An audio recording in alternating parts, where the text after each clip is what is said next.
ఎంతకొచ్చి నువ్వు పట్టుకోవాలంటే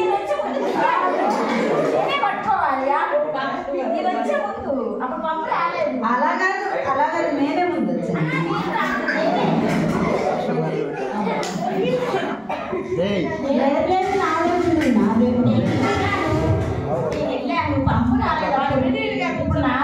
అలా కాదు నేను కాదు నేనే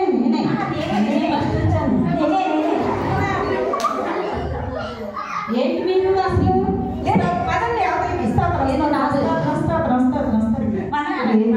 తిట్టు జరుగుతుంది. అయ్యో ఇది ఎక్కడ లేదే విశ్వాసంలో మనం బాగా బలపడాలండి. అవునండి అన్ని ప్రార్థన చేసుకుంటూ ఉండాలి. అతని కోసం కూడా ప్రార్థన చేయాలండి. చేయాలి. స్తోత్రం అంటుంది వందనాలంటే నీకే స్తోత్రమే